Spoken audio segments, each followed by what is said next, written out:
মালিকানা প্রতিষ্ঠা করব, এই স্লোগানকে ধারণ করে রংপুরের রাষ্ট্র সংস্কার আন্দোলনের চতুর্থ প্রতিষ্ঠাবার্ষিকী অনুষ্ঠিত হয়েছে।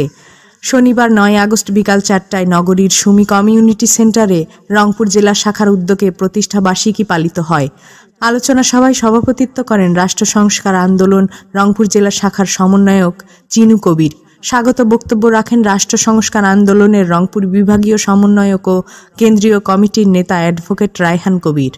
সভায় বক্তব্য রাখেন গণসংহতি আন্দোলন রংপুর জেলার সমন্বয়কারী তৌহিদুর রহমান, আমার বাংলাদেশ পার্টির রংপুর মহানগরের সদস্য সচিব মাহবুবুর রহমান মাহবুব, নাগরিক ঐক্য রংপুর জেলার আহ্বায়ক মাহি আজাদ, জেএসডি রংপুর মহানগরের সাধারণ সম্পাদক ABM মশিউর রহমান, গণ অধিকার পরিষদের রংপুর জেলা সংগঠক আশিকুর রহমান, কবি ও সংগঠক আশিকুর ইসলাম সবুজ, NDF নেতা কামরুজ্জামান, ভূমিহীন আন্দোলন কেন্দ্রীয় কমিটির সংগঠক আব্দুল হামিদ, রাষ্ট্র সংস্কার কৃষক আন্দোলন কুড়িগ্রাম জেলা শাখার আহ্বায়ক আরিফুল ইসলাম জুয়েল, রাষ্ট্র সংস্কার আন্দোলন রংপুর জেলা সংগঠক জহুরুল ইসলাম, সুমন ইসলাম, রাষ্ট্র সংস্কার ছাত্র আন্দোলন রংপুর জেলার সভাপতি শাকিল খান, নারী নেত্রী ও সংগঠক লিপি দেবগুপ্ত, নাফিদা নওরিন, ওয়াসফিয়া জামান অদ্রি। বক্তারা বলেন, রাষ্ট্র সংস্কারের মূল উদ্দেশ্য হল জনসাধারণের হাতে রাষ্ট্র ক্ষমতা ফিরিয়ে দেয়া এবং দেশের সম্পদের উপর জনগণের পূর্ব মালিকানা নিশ্চিত করা। তারা মনে করেন, বর্তমান শাসন কাঠামোতে সাধারণ মানুষের ক্ষমতা প্রয়োগের সুযোগ সীমিত হয়ে পড়েছে, যা পরিবর্তনের জন্য প্রয়োজন সাংবিধানিক ও প্রাতিষ্ঠানিক সংস্কার। রাষ্ট্র সংস্কার আন্দোলনের নেতারা এই সময় আন্দোলনের ভবিষ্যৎ পরিকল্পনার কথাও তুলে ধরেন। তারা জানান, আগামী দিনে মাঠ পর্যায়ে সাংগঠনিক শক্তি বাড়ানো, তৃণমূল পর্যায়ে জনসংযোগ বৃদ্ধি এবং রাজনৈতিক ও অর্থনৈতিক সংস্কারের দাবিতে জনমত গঠনের জন্য ধারাবাহিক কর্মসূচি হাতে নেওয়া হবে। অনুষ্ঠান শেষে রাষ্ট্র সংস্কার আন্দোলনের চতুর্থ প্রতিষ্ঠাবার্ষিকীর কেক কাটা হয়। অনুষ্ঠানটি উপস্থাপনা করেন রংপুর জেলা শাখার সংগঠক কনক রহমান। দৈনিক গণ আলো, রংপুর। বিশেষ করে গণ-অভ্যুত্থানে, স্বৈরাচার বিরোধী আন্দোলনে এবং ফ্যাসিস্ট বিরোধী যে লড়াই, সেই লড়াইয়ে গুরুত্বপূর্ণ ভূমিকা রেখেছে। রাজনৈতিকভাবে এটা স্বাক্ষর হয়ে থাকবে। পাশাপাশি আমাদের যেসব বন্ধু সংগঠন এবং রাজনৈতিক বন্ধু সংগঠন আছে, তারা যেভাবে আমাদেরকে আজকের প্রতিষ্ঠা বার্ষিকীতে যেভাবে সহযোগিতা করেছে এবং সঙ্গে থেকেছে, এই জন্য আমরা সবার কাছে কৃতজ্ঞ। এবং 4 বছর ধরে রাষ্ট্র সংস্কার আন্দোলন দল হিসেবে তার পথ চলা শুরু করেছে এবং সাংগঠনিক তৎপরতা চালিয়ে যাচ্ছে। কিন্তু রাষ্ট্র সংস্কার আন্দোলনের আরও অতীত ইতিহাস আছে। আপনারা জানেন যে এই বাংলাদেশ, এই বাংলা অঞ্চল কিন্তু বলা হতো একসময় তুগলকপুর বা বিদ্রোহের নগরী।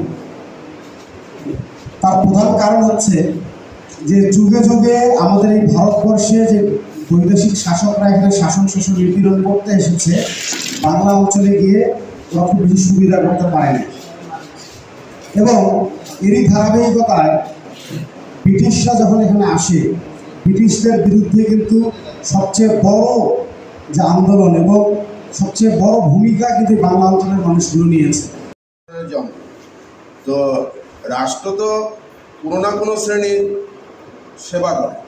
তো এখন যে রাষ্ট্র, বাংলাদেশের যে রাষ্ট্র, আমরা যে ভূখণ্ডে আমরা বসবাস করি, সেই রাষ্ট্রের কোন শ্রেণীর প্রতিনিধিত্ব? আজকে রংপুর রাষ্ট্র সংস্কার আন্দোলন এই প্রতিষ্ঠাবার্ষিকী নিয়ে রাজনৈতিক নেতৃবৃন্দদেরকে নিয়ে এই আলোচনায় আমরা মিলিত হয়েছি।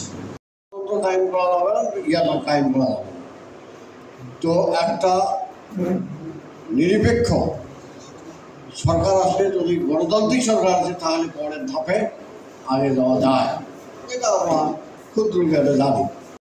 অন্য কোনো চিন্তাভাবনা এই সামগ্রিক বিষয়ে বৈষয়িক না। জুলাইয়ের যে অভ্যুত্থান, আগস্টের যে সামগ্রিক চিন্তাভাবনা, সেইগুলোতে একটির বিকল্পতে অন্য কোনো কিছু হতে পারে না। আমরা বারবার গণতন্ত্র মঞ্চের পক্ষ থেকে, গণসংহতি আন্দোলনের পক্ষ থেকে, আমাদের সংগঠিত যে কমরেডরা আছেন, আমরা একটি কথা বারবারই বলছি, মানুষের সাথে কাজ মিলে নাগরিক অধিকার হরণের বিরুদ্ধে প্রতিবাদ করে আমরা একটি বিপ্লব করতে সক্ষম হয়েছি এবং সেখানে আমরা রাষ্ট্র সংস্কার আন্দোলনকে সামনে থেকে ভূমিকা পালন করতে দেখেছি এখানে এবং নতুন বাংলাদেশের স্বপ্ন দেখেছি এবং সেই নতুন বাংলাদেশ গঠনের একটা সম্ভাবনা আমাদের সামনে ছিল। কিন্তু দুঃখের বিষয় হচ্ছে বাংলাদেশ তো আর নতুন করে পাবো না, আর স্বাধীনতাও নতুন করে আসবে না। চিন্তা করলেন যে এর থেকে জাতিকে পরিত্রাণ পাওয়ার উপায় কি। সেই সময় উনি রাষ্ট্র সংস্কার আন্দোলন গঠন করলেন। গঠন করার পর তার বিরুদ্ধে সংগ্রাম শুরু করলেন। রাষ্ট্র সংস্কার, দল সংস্কার, পুলিশ সংস্কার, জনপ্রশাসন সংস্কার, হাজারো হাজারো সংস্কার, মানে এত সংস্কার কথা মনেই থাকে। রাষ্ট্র সংস্কার আন্দোলন চতুর্থ প্রতিষ্ঠাবার্ষিকী পালন করতে যাচ্ছেন। আজকের পর থেকে রাষ্ট্র সংস্কার আন্দোলন চতুর্থ বার্ষিক পালন করবে। দেখছি যে রাষ্ট্রটা ক্রমেই যেন একটা ভয়ঙ্কর দানব এবং সাম্প্রদায়িক একটা রাষ্ট্রের দিকে চলে গেছে। আমাদের এই স্বপ্নটা কিন্তু কোনোদিনও